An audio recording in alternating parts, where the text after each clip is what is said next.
This is But What If We Win? Make sure to sign the graduated income tax ballot measure 195. Don't sign anything else. It's the only one that's been endorsed by the league. It fixes some of the issues of Tabor. We really, really need your help in Colorado Springs and El Paso County to get it signed so that we have nearly $2 billion for schools, healthcare, and childcare. Basically, the top 3% making 500 plus more pay a little bit more, and we right some of the wrongs of Tabor. We've got 133 school districts on 4-day schedules across Colorado. We've got 16 to 17,000 missing childcare spots in Colorado Springs, and we're facing nearly $1 trillion in cuts over the next 10 years federally to Medicaid, which means a lot of people are hurting, a lot of families are hurting, and this would make some people finally pay a little small portion of their fair share. Also, make sure to drop off your ballot by June 30th at 7 p.m. in Colorado. To vote in the primary, I am endorsing Julie Gonzalez for Senate, David Seligman for Attorney General, Phil Weiser for Governor, and Amanda Gonzalez for Secretary of State. Especially with Julie Gonzalez, Hickenlooper is a huge disappointment, and we really need somebody better. It's very low turnout still in El Paso County. Please vote. Your vote matters. And let's get back to the episode. This is But What If We Win with me, Zuri Horwitz. I'm a former congressional candidate who's a progressive who ran because I think it's a lot more than flipping a seat. It's about fixing huge systemic issues in our country. And in that vein, I have been working on trying to stop a data center, an AI data center being built in Colorado Springs. And we're also going to talk about the bottling plant that was allowed to go through in Colorado Springs that could take 1.5 million gallons of water a day. And I think it's really important that we get into this. So I'm going to talk about some of the stuff that we've found, and some of it is going to be speculation. I'll try to be very clear when I'm using a primary source and when I'm speculating. And I'm also going to talk about Fosta Sesta, which and Section 230, which is partially why I strongly dislike Kamala Harris and Jessica Killen. Jessica Killen wasn't involved, but they're like compadres. They're kind of a group that kind of hangs together. And so, yeah, well, thank you for the time that you're here listening to me. It's going to be, again, a messy episode. If anyone listens, then thanks. But yeah, let's get into, oh God, this is hard because we'll get into Project Taurus. I'll kind of say what I've already said and what we've already found. Like we wrote a formal appeal to Project Taurus. There's 4 other appeals. We're waiting to hear from the person that wrote the appeal who applies, because it's a very, very narrow window that Wayne Williams apparently established when he was on city council to make it really hard for people to appeal projects. And the truth is, I am not anti-building. I am very for affordable housing. I'm very for infill because it's more efficient. What I'm not for are annexations, and I'm not for projects that don't keep in mind conservation, and that includes water, and that includes energy. And part of the issue when I talk about this is that it is very complicated. So you're giving me a chance to talk about this for a long time, but it's important. So our appeal stands on the idea that UDC 7.5.516, and that does not create more adverse impacts on surrounding properties than the development approval or permit proposed to be modified. And basically, they have an area that has been a Bitcoin mining factory, that has been an Intel chip factory, or at least approved for those things. But it was approved 30 years ago, and it appears to not have taken into consideration, at least publicly, what the impacts will be in terms of energy, in terms of water use, in terms of how they're going to process water. And when I talk about water use, I mean both directly and indirectly. It hasn't looked at environmental impacts. It hasn't looked at health impacts. And it is designated as light industry, but the only document that we were able to get from Colorado Springs Utilities, and we confirmed this, was a document entitled 1615 Garden of the Gods Power Overview and Approach that apparently was written in October 2025 according or submitted to CS Utilities according to Radin in an interview with, I think, Mackenzie Stafford. And in it, it had this passage, AI data center deployments will literally use as much power as a utility or other generator/distributor can provide. If 1615 can support 100 megawatts of gross power on July 1st, 2026, the customer will use 100 megawatts of gross power. The basis of design allows Radin to subsequently build out kits in a very predictable manner, such as long as power exists, the kits will install up to 300 megawatts critical power, 420 megawatts gross power to fully utilize all the space and resources at 1615.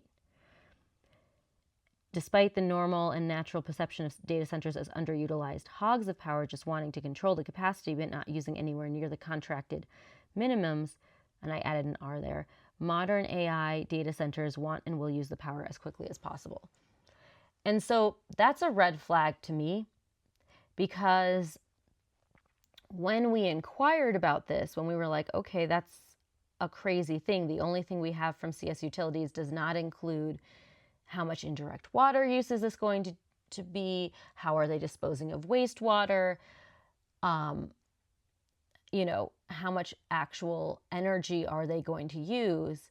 This was the only document. And they say that that's procedure, you know, unless the project is approved, then none of those studies are done, which is crazy and also seems not possible, especially considering that they want this to be built up by July 1st, 2026, you know, to have not considered any of those things. And I talked to somebody that worked in electrical, so speculation, they probably do know all these things, or they don't care about certain things. And I do not trust them to implement this well. So we asked, and then also, Radin also claimed in documentation, and I'm going to read this because it's important. And you guys are hearing this and it's complicated, and I wish it wasn't. I wish it was simple, but it's a lot of different things tying together. And part of the reason why it's confusing is they are not giving us clear information. According to Radin, in a Radin document in response to public comments, Colorado Springs Utilities, CSU, already purchased and contracted the power Radin needs to operate the data center. Without Radin contracting for the existing power purchased under existing contracts, CSU loses money and will need to increase existing ratepayer rates to compensate. So then we had someone, and I'm going to read entirely what he asked because I think it's important.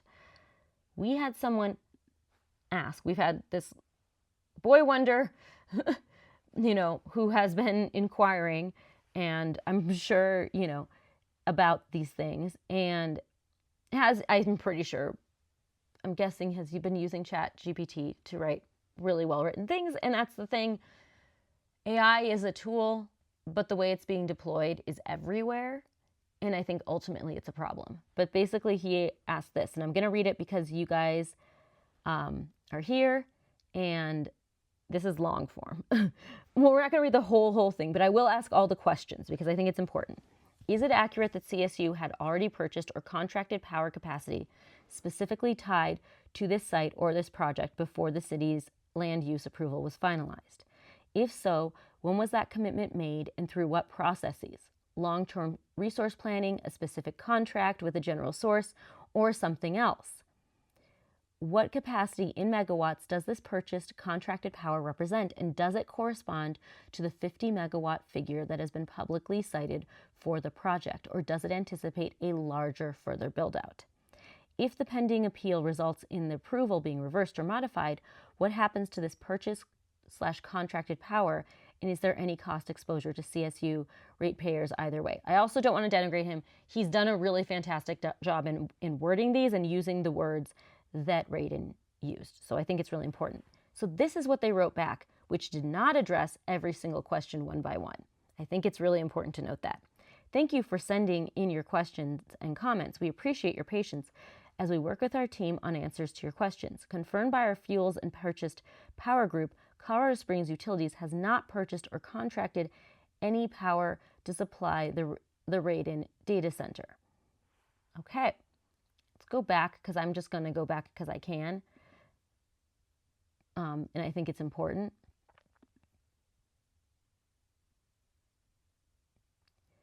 So, without Radin contracting for the existing power purchased under existing contracts. Let's read that.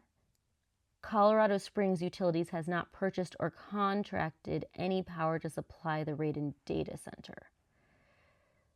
Okay, so existing contracts, is that under existing? So they haven't done that in specific contracts to Radin, or there's no extra power for Radin at this time? We don't know.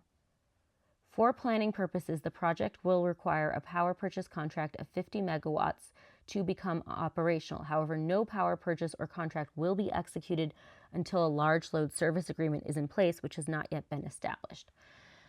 So I want to talk again about that 50 megawatt number. So it just says to become operational. That does not mean they have not answered the question of whether there is a plan for a larger future build out. And when they say that it needs to have a large load service agreement, I think it's also very important to talk about what City Council did as the utility board. Now, I think it's important to say that they have not, according to them, changed anything with this additional sentence. They've just, quote unquote, clarified. But the Colorado Springs Utility Board made sure to add a sentence to this electric large load, the electric large load rate schedule summary, which would apply to people who are contracting for 10 megawatts of power or more, and would protect consumers from having to pay for, it would be a minimum 10-year contract, and retail services at transmission or distribution voltage. Transmission voltage, customer owns, maintains, operates substation. Distribution voltage, customer pays substation facility fees. Customer responsible for cost of transmission and distribution extension or modifications required to provide service. Utilities will pass through any costs incurred by the Southwest Power Pool Regional Transmission Organization related to serving the customer's load. Interim service through market purchased power agreements and or capacity purchased agreements until utilities acquire adequate service to serve the customer's load. Minimum monthly payment bill based on highest of monthly demand and energy, or 100% of contracted load and energy requirements, or 100 maximum prior 12-month demand and monthly energy. Yeah, so basically it's supposed to protect us from these extra expenses, but City Council was very insistent on making sure that people knew. And let me read from the record. A clarifying sentence has been added that gives Springs Utilities the ability to execute economic development special contracts to customers receiving service under this rate schedule. Board member Risley stated that he was very vocal about this change and clarified he wanted the change made to both the tariff and the URRs, so this would not be an impediment to potential prospects who look more closely at the tariff itself and not just the rules and regulations. Chair Donaldson asked for a thumbs up from board members to put this item on the consent agenda at the February 24th, 2026 regular City Council meeting. All board members provided a thumbs up. It was adopted on the consent calendar at the City Council meeting on February 24th, 2026. And I think it's important because, you know, I'm going to keep going into it. Let me go and find another thing that I think is important to look at, because it can be like further clarifying everything. We'll go look at the February meeting, because that's there. And of note, while I'm looking at this, City Council has not mentioned Project Taurus in their utilities board meetings, or the Swire bottling plant when I looked back as far as about October 2025. So there has been no public comment on this. There have been a bunch of executive sessions. I also looked at the Planning Commission, and they had a June 4th meeting about Project Taurus. I haven't looked into them as much as I need to, but they had a meeting that was closed door, was not public, about the data center. So there have been no city meetings in which people were able to discuss this project with the city council, except if they went to city council, and that did not count as public comment. So in conversation, this very big project, and I want to talk about how big it is, but let me get back to what I'm talking about. It's hard to stay on task because there's so much to talk about with this, and I have only been working on this for 14 days or something, so I am not as, you know, I haven't digested it quite as much as I want to.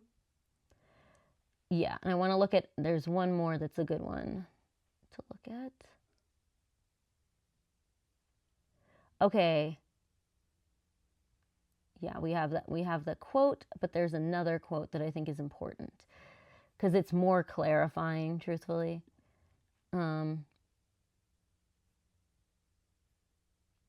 Sorry, thanks you guys. This is why this is not a perfectly edited, done thing. It is in process. But I think it's important to talk about these things, and this is my fun time. Because I'm a fun person. I'm joking. I'm not a fun person. Whenever anyone's like, oh, so fun, I'm like, I'm not fun. And I'll never be fun. And I'm happy about it.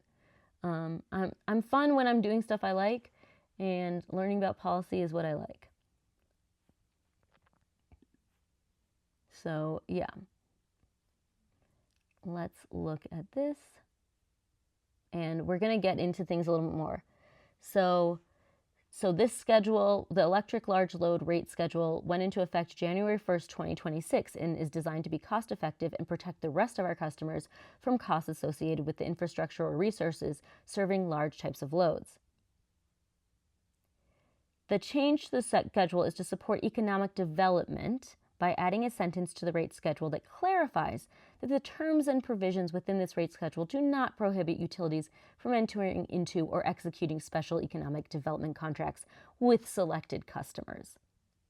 This is something that utilities can already do under the utilities rights and regulations, but wanted to clarify this is in the rate schedule so that high-value prospective customers are not steered away. So basically what this says is we have a loophole. We are not protecting our customers from these large customers, from these large businesses coming in. And this is a huge issue because let me talk about it in the broader context. And this is more speculation. This area is speculation. I haven't checked this number, but apparently Radon would bring in $21 million and our city is $30 million in debt.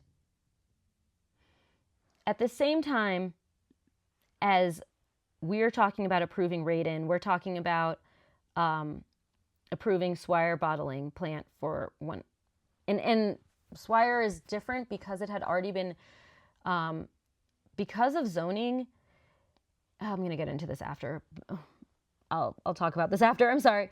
But basically between 2017 to 2025, the maximum power load served by utilities increased from 890 megawatts to 1,033 megawatts.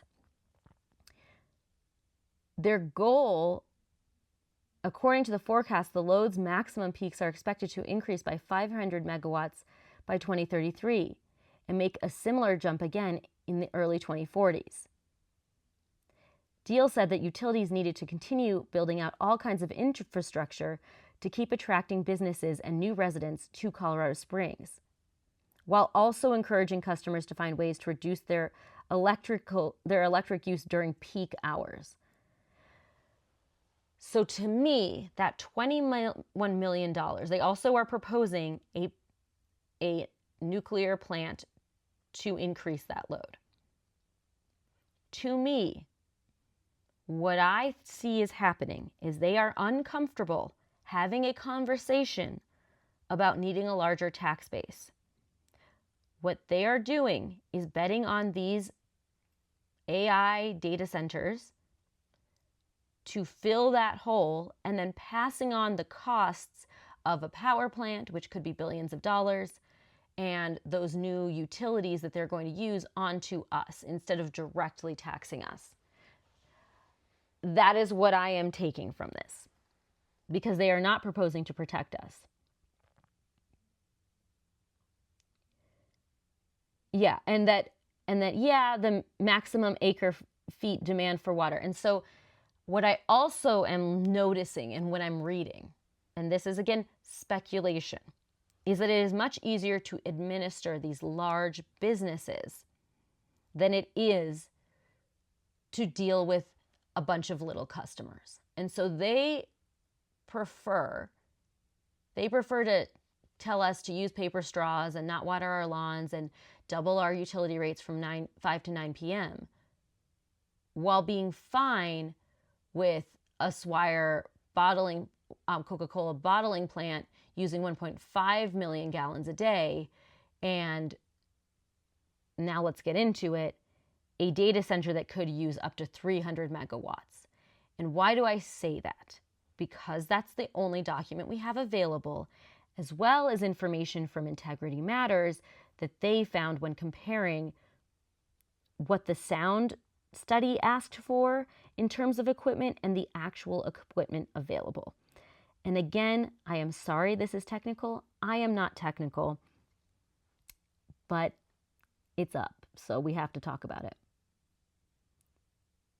So let me go and find that document. I know, aren't I fun? And then I will also talk about what we are looking into more. And we're planning to have a meeting next week to talk about strategies that go beyond just the appeal. One second.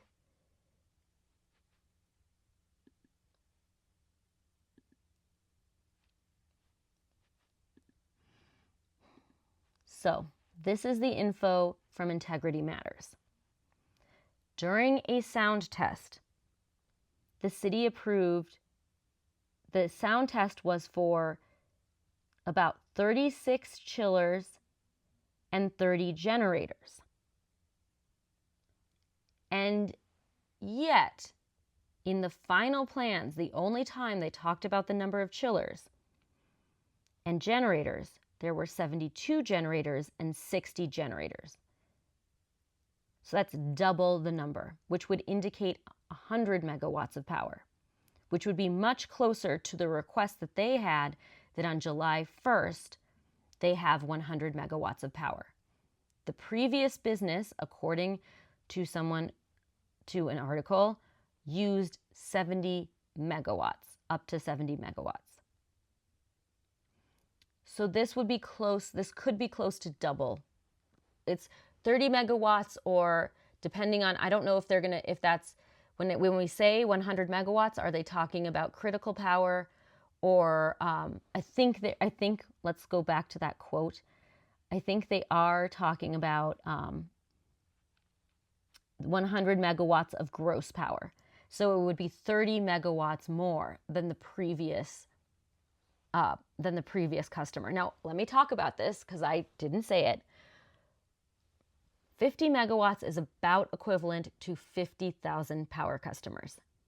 So that's like adding, and so 100,000 is like adding 100,000 customers around. There's this critical and gross number. It's confusing, but yes. And so that would be much closer if at the start, to become operational, it's 50 megawatts, but it looks like they're going to have 100 megawatts, it seems like the city is gearing up for them to have 300 megawatts. I've also heard rumors that 10 other data centers have applied for here. And when we talk about this energy, we need to talk about the water involved in making this energy. We have to talk about the environmental issues with this energy. And while these things can be very clean,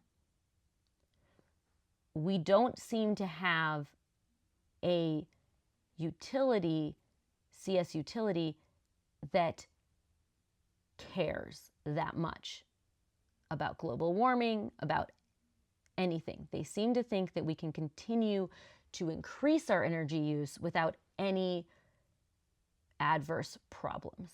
And that, to me, is not something I trust.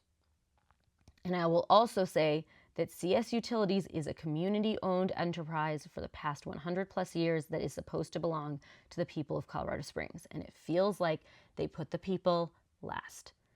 They are worried about the budget. This is my speculation. And so this seems like a quick fix. The other issue is that AI is a bubble. So what could very strongly happen is that we bring in this building. We have it be a reason to build a power plant that costs billions of dollars. Keep in mind they're only, at this point, bringing in $21 million a year. That's in comparison to billions of dollars of cost for that power plant. And they go out of business.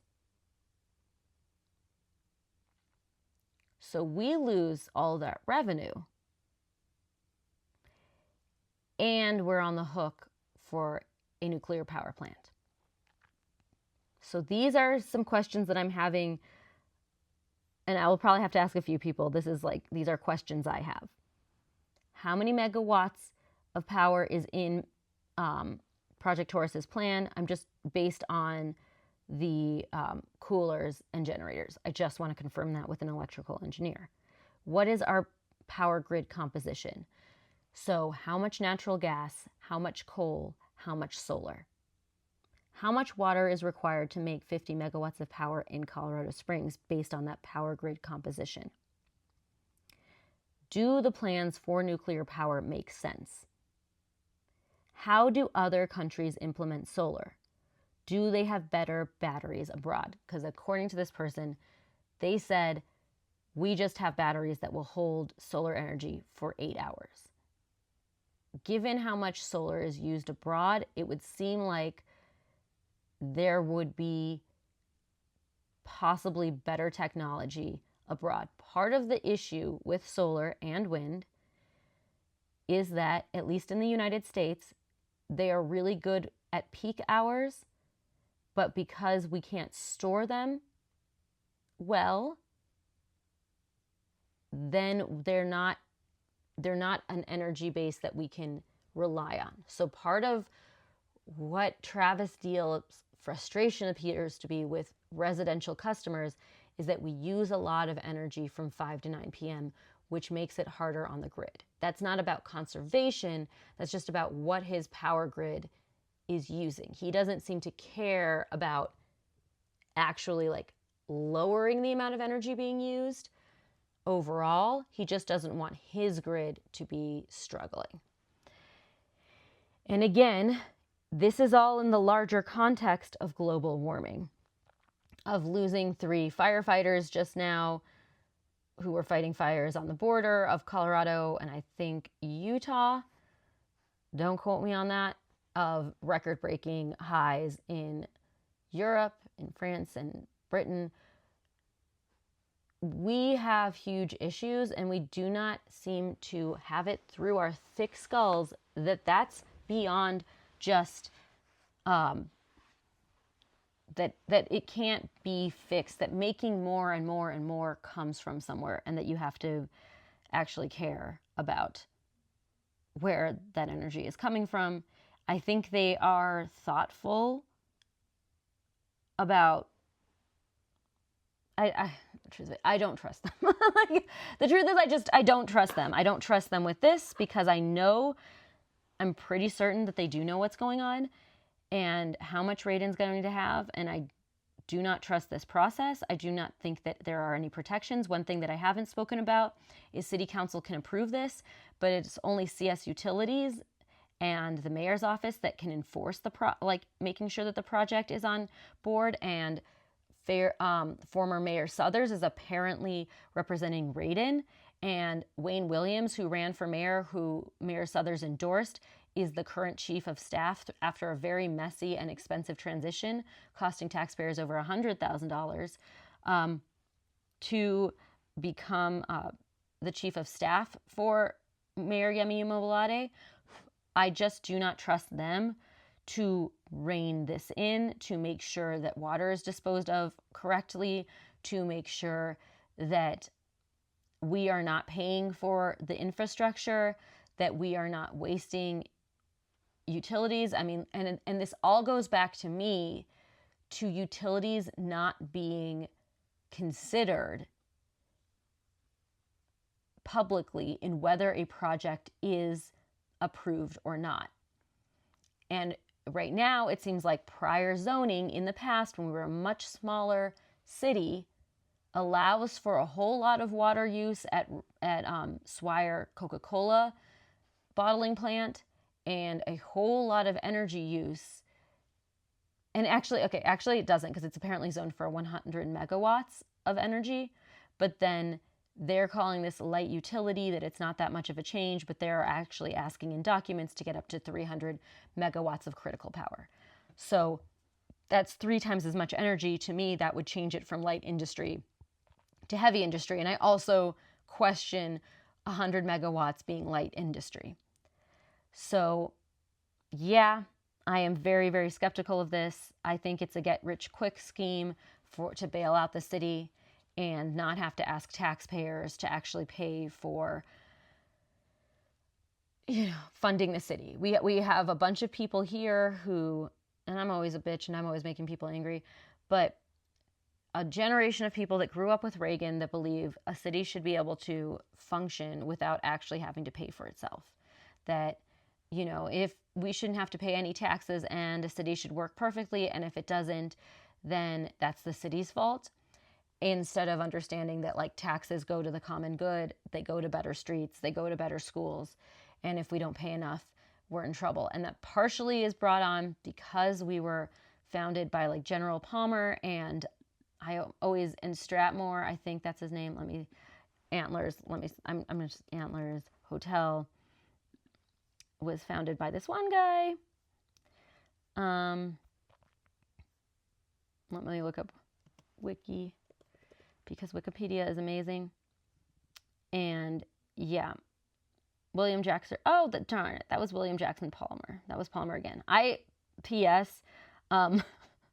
I used to be an Elsie Palmer reenactor with my uncle.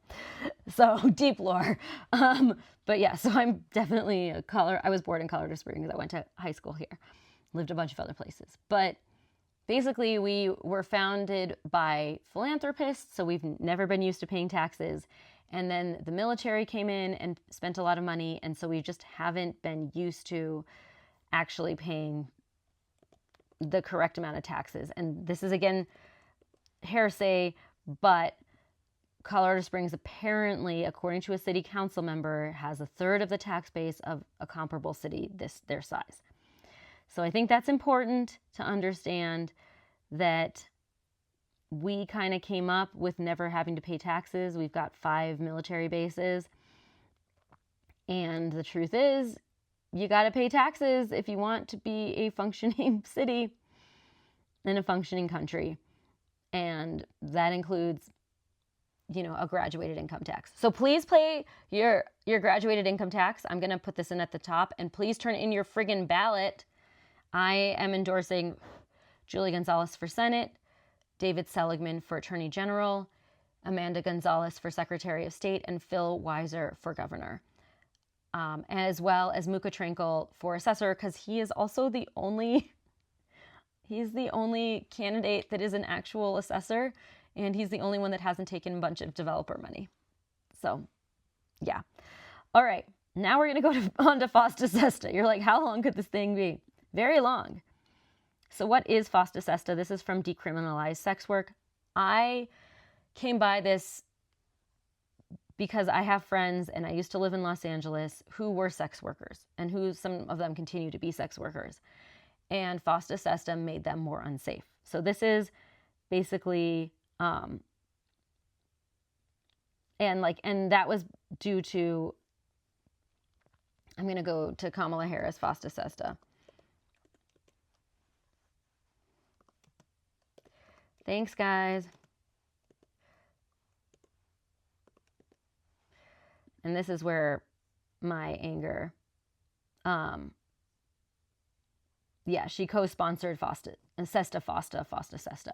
So now, and it speaks to me to a cute type of politics that it sounds like a win on its face, but what it actually does is endangers free speech for all of us.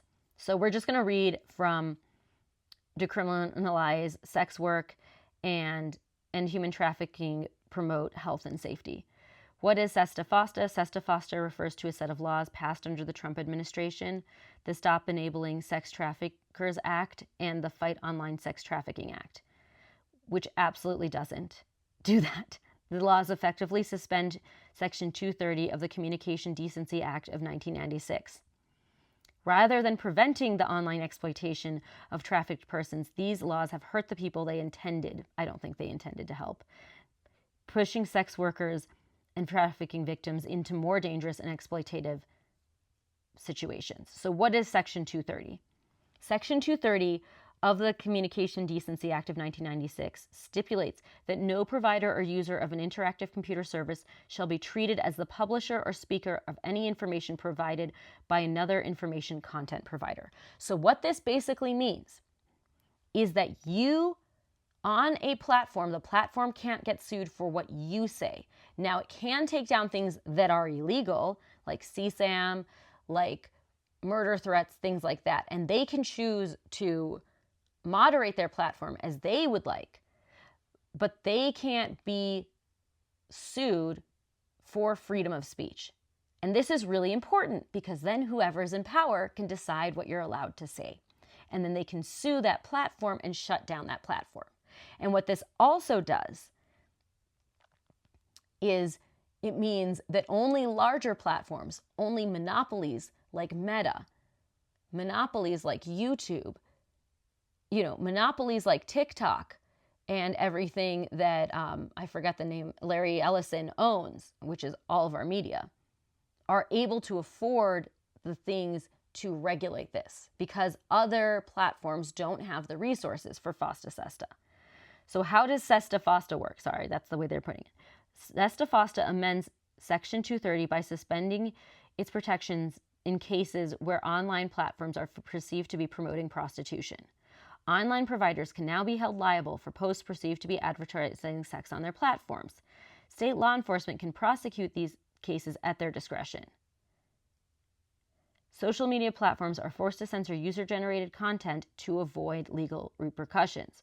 So what does this mean? And then there's a larger push to fully suspend Sesta Fosta. So fully suspend Section 230. Basically, we had people who are sex workers and they advertise online. Why is this good? This protects them from being on the street and not being able to screen clients. If you can advertise online, you can talk to them, you can interact with them and find out if they are a safe person to work with. You have a little bit of a screening process. If you are out on the street doing sex work, you don't know who that person is in that car. So this is what they say. As implied by its name, the supposed intention of Sesta Fosta was to fight human trafficking online. However, it fails to do so. In fact, Sesta Fosta has been linked to an increase in human trafficking and violence against sex workers. It is important to note that the conflation of human trafficking with consensual adult sex work is extremely dangerous. Sex workers relied on the internet to create safety nets and protocols to keep themselves safe. Sex workers used online platforms to create networks advertise, screen, and approve clients and schedule appointments from the safety of their homes. They're not going out late at night looking for something, for when people are most likely to be there looking for sex. They're not having to decide in a quick second whether this person is safe or not. They have time to talk to other sex workers. They have time, and they're safe to do so online without it having to be removed. They have time to make an appointment at a time that is safe for them and set up. Hey, they might have a driver who is waiting for them to make sure that they're safe instead of relying on quick decisions. Evidence shows that banning something does not end demand for it. By banning online sex solicitation, Sesta Fosta doesn't actually stop traffickers from trafficking. It just makes it easier for them to hide. Law enforcement actually relies on online platforms for evidence in cases of human trafficking, and by censoring certain language from the internet, Sesta Fosta effectively scrubs away leads and evidence, making it easier for cases of human trafficking to go unnoticed. The U.S. Department of Justice, before it had completely lost its marbles, testified that Sesta would make it more difficult for law enforcement to investigate and prosecute human trafficking cases. And how Sesta Fosta censors free speech on the internet. Internet censorship tends to be based on loose perception and opinion rather than fact. Sesta Fosta allows state and federal law enforcement the discretion to judge what is and isn't appropriate. While this has predominantly affected sex workers and their ability to work safely, suppression of free speech could affect anyone should law enforcement individuals feel that their speech is inappropriate. This allows censorship. This means we can't talk about protests. This means we can't talk about, certain policies, or being negative about AI can be cut out if 230 is removed because they've decided that the state no longer agrees with that free speech.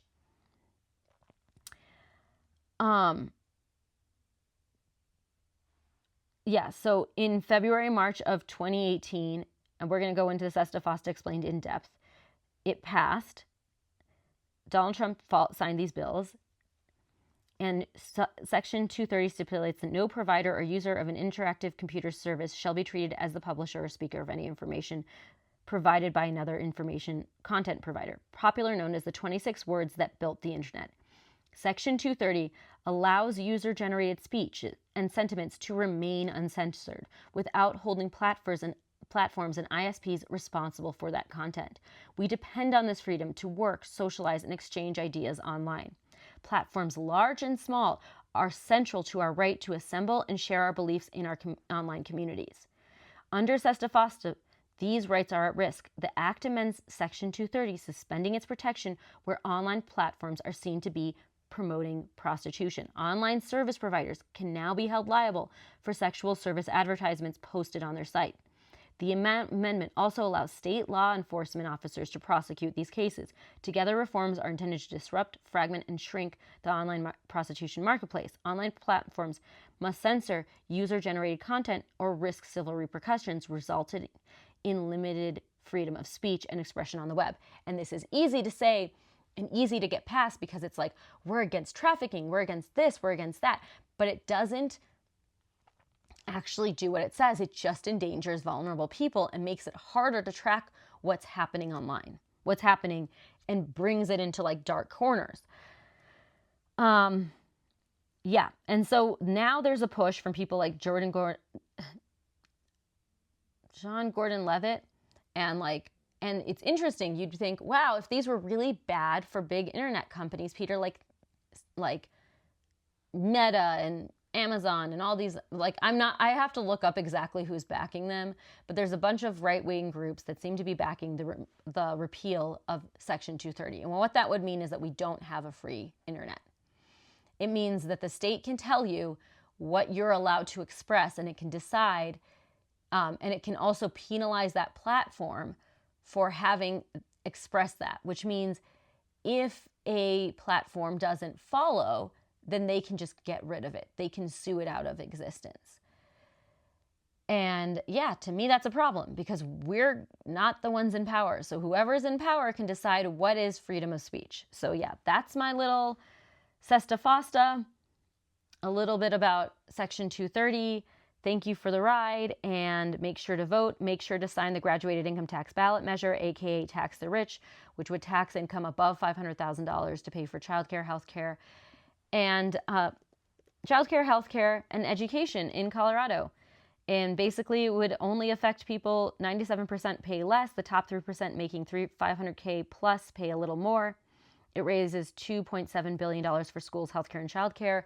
We have 133 school districts on 4-day schedules across Colorado. We have 16 to 17,000 missing childcare spots in Colorado Springs, and we're facing nearly $1 trillion in Medicaid cuts over the next 10 years federally, which means that a bunch of people are getting kicked off of Medicaid, along with increasing expenses because they've added in work requirements, even though 92% of people are already working in school, working part-time, or caretakers.